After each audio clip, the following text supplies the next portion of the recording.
Gracias. Muy bien.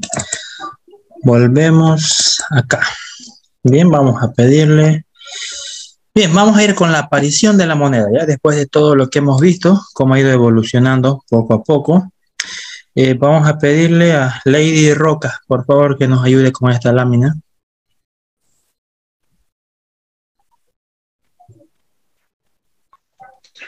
Aparece la moneda en la mitad del tercer milenio antes de Cristo. Aparece un nuevo tipo de dinero que es lo que conocemos como moneda metálica. La moneda es un objeto concreto que tiene valor por sí mismo. Las monedas hechas de una aleación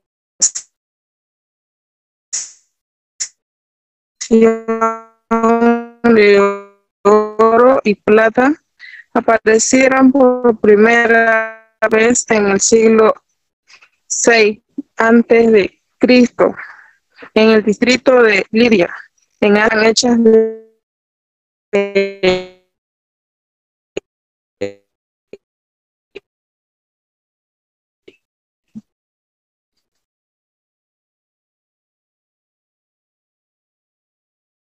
una mezcla natural de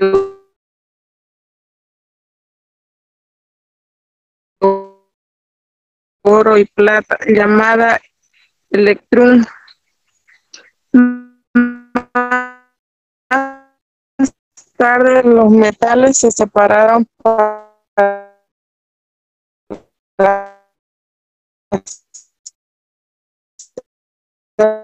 hacer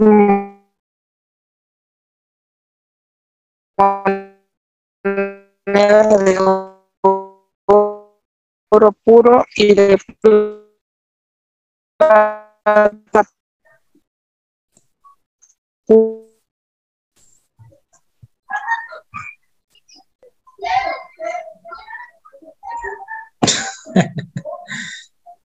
¿Quién está rayando la pantalla?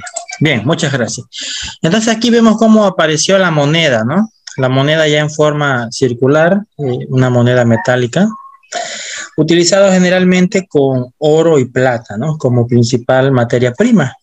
El de oro se realizó en menor valor, digo, en menor cantidad, porque tenía un mayor valor, ¿no? Y los de plata se pudieron hacer de forma más voluminosa, ¿no? Y obviamente tenían un menor valor que el oro. ¿Por qué? Por la ley de oferta y demanda, ¿no? Como hay mayor cantidad de plata en el mundo, entonces la plata tiene menor valor. Como hay menos oro, el oro tiene más valor. Muy bien, vamos al siguiente. Entonces, ¿cómo se reconocían las monedas? Dice. Usted léalo, por favor, Abularash, ayúdenos con esta parte.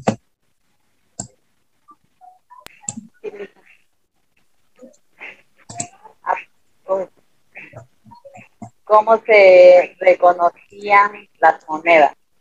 Para que las monedas fueran reconocidas por el mayor número de personas, era necesario grabar en ellas algo que las identificara. A este proceso se llama acuñar. Los antiguos griegos ponían las cabezas de sus dioses en sus monedas. También se veían espigas de trigo. Los romanos ponían los bustos o cabezas de sus césares y algunas llevaban dibujos de cabezas de ganado. Estas imágenes habían sido por siglos los símbolos del dinero y al ponerlas en una moneda quedaba muy claro que servían para representar el valor de una cosa. Esto hizo que la gente aceptara más fácilmente el nuevo sistema monetario. Una vez creadas, las monedas han mantenido sus principales características durante el milenio. Un ejemplo son las ranuras de los bordes para evitar que sean limadas. Se conoce que en Babilonia en 1760 a.C. se usaban lingotes de oro, plata o bronce. pero no solamente la civilización Mesopotamia realizó este cambio decisivo. Todas las civilizaciones históricas fueron entrando más pronto a más o más tarde en el sistema monetario metalista. Metalista, muy bien, que todos utilizaban los metales, ¿no? Bien, entonces, ¿de qué nos habla aquí? De que en las monedas eran grabadas ciertas imágenes, ¿no? Es lo que se conoce como el proceso de acuñar. En la actualidad también se utiliza el mismo sistema. Si ustedes ven en la parte de atrás, tenemos el escudo del país y en la parte de adelante tenemos una imagen, ¿no? Bueno, cada moneda tiene diferente imagen. Los dedos bolivianos ya vienen con leyendas, ¿no? Con personajes, perdón. Entonces, ese proceso de acuñar se mantuvo hasta el día de hoy. Entonces, cada cultura tenía diferentes formas de realizar la identificación de sus monedas, ¿no? Como veíamos aquí, los griegos utilizaban a sus dioses, los romanos utilizaban al César o al César de la época, ¿no? Y así se podía reconocer entonces de dónde venía la moneda, ¿no? De qué región del mundo venía cada moneda. Es como ahora, ¿no? Si ustedes tienen dólares, saben que viene de Estados Unidos. Si ustedes tienen pesos mexicanos, viene de México y así sucesivamente, ¿no? Entonces, de esta manera se daba validez al dinero metálico, ¿no? Además, aquí algo interesante que mencionó su compañera y que también se ve en el día de hoy, es que todas las monedas llevan alrededor una ranura, ¿no? Para evitar que sean limadas, dice. En esa época, ¿por qué era importante eso? Porque, bueno, si ustedes le sacaban un pedacito a la moneda, entonces tenía mucho valor, ¿no? Porque no se olviden que es oro y plata. Ahora, si ustedes le sacan un pedazo a la moneda, no pasa nada, ¿no? Lo único que hacen es arruinar la moneda, más bien pierden su moneda en vez de ganar algo. Sin embargo, en la antigüedad no. Imagínense esta moneda que ustedes ven aquí. Si pudieran arrancarle un trocito de la orilla, le están sacando un gran valor, ¿no? Porque es oro puro. Muy bien, pero este sistema se mantuvo hasta el día de hoy, ¿no? Eso de mantener las ranuras a la orilla de cada moneda. Bien. Aquí vemos un ejemplo de cómo se acuñaban las monedas, ¿no? Existían no me acuerdo cómo se llama esto, ¿ya? Pero esto se ve si ustedes han ido a la Casa de la Moneda que tenemos aquí en Potosí. Se ve todos estos procesos, ¿no? Como se hacía anteriormente. Hay un dato importante que creo que está más adelante.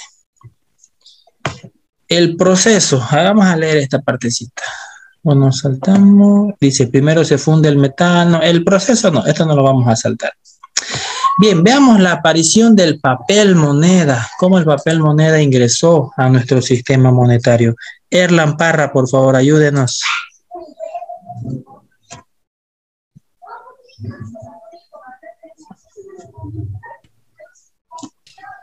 ¿Se me escucha, Licen? Se escucha bien. Aparece el papel moneda, mucho más fácil de manejar. El papel moneda fue utilizado por primera vez en China alrededor del siglo IX. El crecimiento de su economía fue tal que algunos grandes comerciantes que tenían reservas de oro y plata tuvieron la idea de guardar la riqueza de otros para prestarlas, hacer negocios y conseguir aún más ganancias por estos servicios. Así nacieron. Estos comerciantes fueron los primeros banqueros y al poco tiempo empezaron a fabricar su propio dinero de acuerdo a la cantidad de reservas de oro y plata que tenían. Se podría decir que estos fueron los primeros bancos privados en Occidente. Los primeros bancos y el papel moneda aparecieron en el siglo XVI. 16, muy bien. Interesante esta parte, vean. Aquí nos habla de cómo llegó a aparecer el papel moneda. Bien, en resumen, ¿qué nos dice? Ante la aparición del comercio, esto tiene mucha relación con el tema del día lunes, ¿no? Cuando el comercio tuvo el boom y muchas personas empezaron a volverse comerciantes, muchos de los comerciantes empezaron a copiar riquezas. Entonces, al ver algunos comerciantes que existían muchas personas con riquezas, ¿qué es lo que hicieron? Decidieron ver el negocio de guardar esas riquezas, ¿no? Así es como nacen los primeros bancos. Entonces, los bancos eran comerciantes, ¿ya? Los mismos comerciantes que se dedicaban a guardar riquezas, a guardar el oro y la plata de los otros comerciantes. Bien, de esa manera ellos podían prestar ese dinero o hacerlo trabajar y obtener así más riquezas. Lo mismo que hace el banco, ¿no? El banco capta dineros en forma de ahorro y luego ese dinero lo vuelve a prestar a una tasa mayor. Bien, lo mismo que hacían los bancos en la actualidad, lo que hacen los bancos en la actualidad es lo que hacían anteriormente estos comerciantes. ¿Y cómo nace el papel moneda? Pues estos comerciantes banqueros lo que hacían era emitir un título valor en forma de billete, ¿ya? Y entregárselo al dueño de la riqueza que estaba guardándolo ahí, ¿no? En esa especie de banco. Entonces, mientras más dinero, mientras más riqueza, oro y plata guardaban, se les entregaba más títulos valores en forma de billete. De esa manera es que nace el papel moneda. Ya es como que ustedes, imagínense que todos tienen oro y plata en sus casas, ¿no? Entonces van, lo dejan en un depósito y ese depósito les entrega como un documento que dice que ustedes tienen tanta cantidad, ¿no?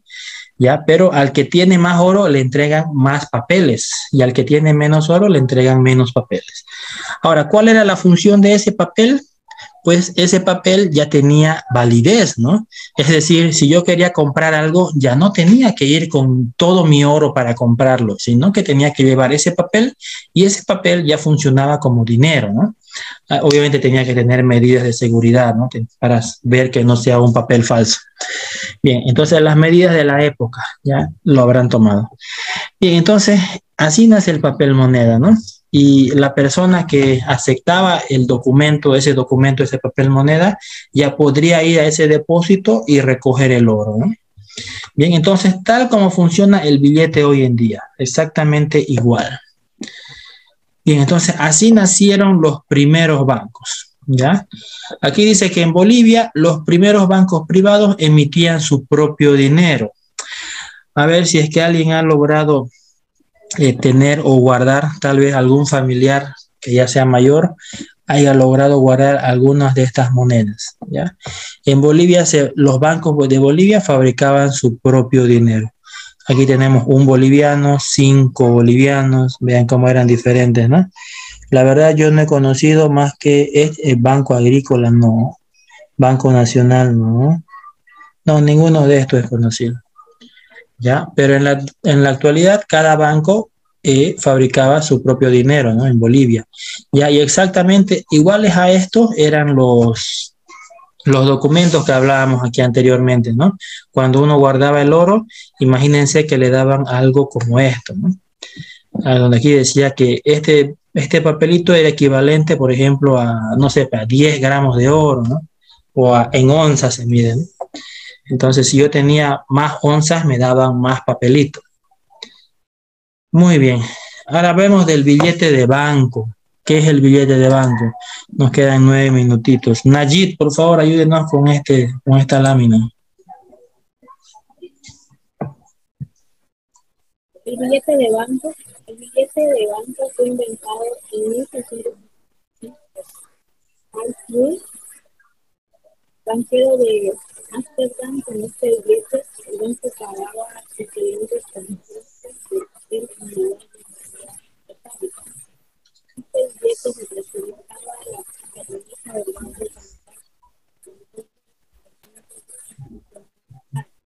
En el siglo XIX, circulaban monedas metálicas de billetes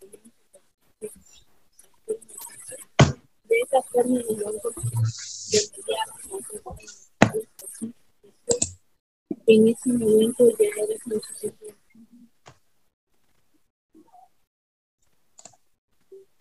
Muy bien, gracias. Entonces, ¿qué era el billete de banco, no? El billete de banco fue una aparición para cubrir algunos déficits de oro y plata de la época, ¿no? ¿Cómo se manejaba el dinero de banco? El dinero de banco era una promesa que se daba al que se le entregaba el billete, ya el billete de banco, perdón. Y eso, mantener ese billete era una promesa de que en cualquier momento uno podría ir y cambiarlo por oro en el banco. Entonces, de esta manera se empezó a disminuir la necesidad de utilizar oro y plata para las transacciones, ¿no? Y ahora se utilizaba el billete de banco. Entonces, aquí tenemos un billete, por ejemplo, ya $1 tal vez equivale a un trozo o a una barra de oro, ¿no? Entonces, al tener este billete, ya nosotros teníamos la promesa de que nos tendrían que entregar una barra de oro en el momento que nosotros lo necesitemos. Pero al tener la promesa de banco o el billete de banco, yo ya podía ir y hacer transacciones en diferentes lugares, ¿no? De esta manera se empezó a utilizar en menor grado el oro y la plata y se reemplazó por el papel moneda. Ya el día de hoy es netamente papel moneda, ¿no? Ya esto nos vamos a saltar. Vamos a ver la creación de los bancos centrales. A ver. Eliana Mosqueira, ¿ya nos puede escuchar usted? Por favor, ayúdenos. Claro. La creación de los bancos centrales. Durante la mitad del siglo XVIII se crearon los bancos centrales de cada país. A partir de este momento, solo ellos podían fabricar o emitir dinero con el respaldo de su gobierno y de acuerdo a las riquezas que poseía su país. Bien, muchas gracias. Entonces, el Banco Central aparece, como dice ahí, a mitad del siglo XIX, ¿no? El Banco Central llegaba para poner orden a toda la emisión de billetes de banco que existía de forma unilateral por parte de los bancos, ¿no? Entonces, imagínense en la actualidad que exista un billete que sea emitido por el Banco Unión, otro por el Visa, otro por el Mercantil. Entonces, nos volveríamos locos, ¿no? Con tantos billetes, serían diferentes. Y al haber una gran cantidad de billetes es más fácil de falsificar. Entonces, el Banco Central llega para eso, para poner orden. Y de esta manera, el único autorizado para fabricar billetes y monedas era el Banco Central, ¿no? Y también tenía una restricción. El Banco Central solo podría fabricar billetes y monedas en función a la riqueza que poseía el país, ¿no? Imagínense, si es que Estados Unidos fuera capaz de imprimir dólares cuando les dé la gana, si tendrían una cantidad ilimitada de recursos, ¿no? Lo mismo si Bolivia pudiese imprimir billetes sin límites, ya no seríamos pobres, ¿no? Y ningún país sería pobre, y en realidad todos seríamos pobres porque el dinero dejaría de tener su valor, ¿no? Entonces, por eso la emisión de billetes está en función a las riquezas que posee cada país. No puede tener más billetes que productos, porque eso produce inflación, ¿no?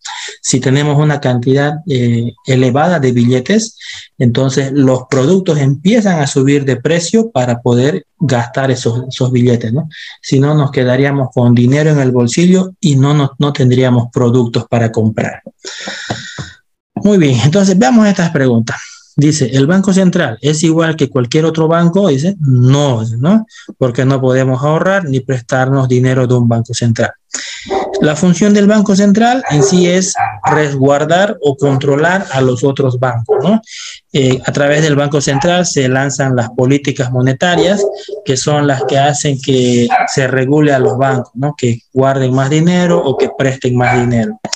El Banco Central guarda dinero de un país y de los bancos privados, ¿sí? El encaje legal de todos los bancos se van al Banco Central.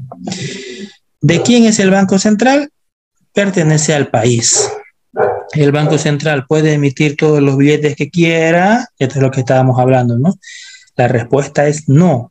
Solo puede emitir dinero con el respaldo de la riqueza de su país.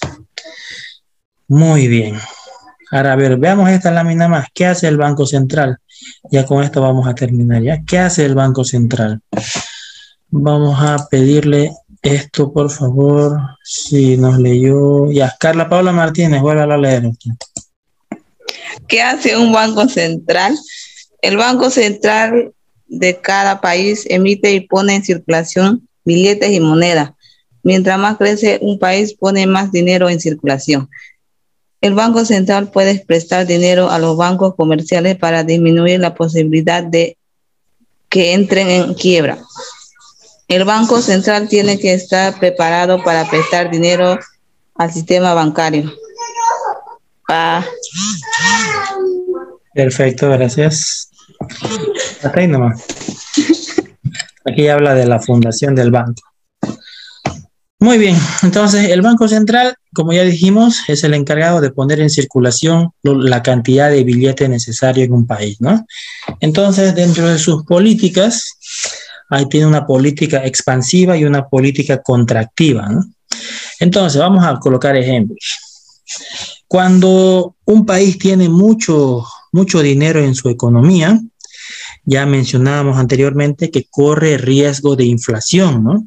Es como, por ejemplo, vamos a suponerlo a nivel familiar. Si ustedes tuviesen mucho dinero, entonces no les importaría pagar por un pollo o por un plato de pollo, ¿no? 10 bolivianos, 15 o 20. Bien, entonces, imagínense que existen 3 familias adineradas, ¿no? Y solamente restauran para atender a 2 familias, ¿ya? O la cantidad de platos para atender a 2 familias.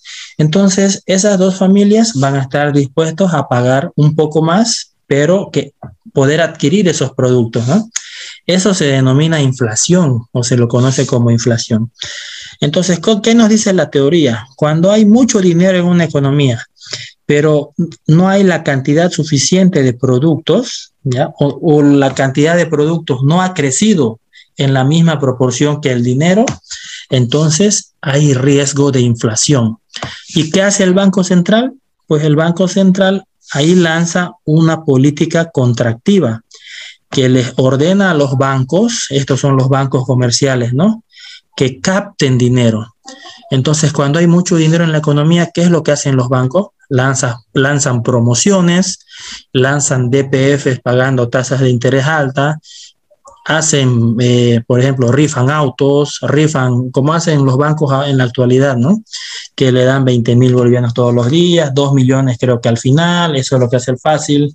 Los otros igual están lanzando 100.000 cada fin de mes, y no sé. Entonces, ¿eso qué nos indica? Que en la actualidad en la economía hay mucho dinero y hay menos cantidad de bienes que comprar. Por esa razón es que los bancos en estos momentos están acatando la política del Banco Central de captar dinero, ¿no? Captar ahorristas. Y cuando es lo contrario, o sea, cuando el Banco Central, cuando en la economía hay poco dinero y hay muchos bienes, la política es opuesta. Entonces, el Banco Central ordena que la política, se llama política monetaria expansiva, ordena que se lance dinero a la economía o que fluya el dinero en la economía. Entonces, los bancos hacen todo lo contrario, ¿no? Bajan la tasa de interés de los ahorristas, cortan las promociones. ¿Para qué? Para que las personas se desmotiven a ahorrar en los bancos y de esa manera puedan invertirlo en otras cosas, puedan gastarlo, ¿no? Y el dinero se vaya a la economía. De igual manera, les ordena a los bancos que den préstamos más flexibles, ¿no? Para que los comerciantes se animen a sacar crédito de los bancos, para que el dinero salga de los bancos y entre en circulación. Bien, entonces de eso se encarga un banco central. Bien, además de que tiene que tener la capacidad, es como si este fuera el padre, ¿no? El Banco Central el padre y estos son sus hijos. Y si alguno de estos falla o no tiene la capacidad de poder operar, el Banco Central los interviene, ¿no? Para poder salvarlos. Muy bien, jóvenes. Hasta ahí vamos a quedar por el día de hoy, ¿ya? Como les comenté, a las 8 tenía otra actividad. Vamos a quedar esta lámina o estas diapositivas, se las he pasado ya al grupo, creo que no ha cargado, voy a revisar, pero se los voy a enviar en este momento, ¿bien?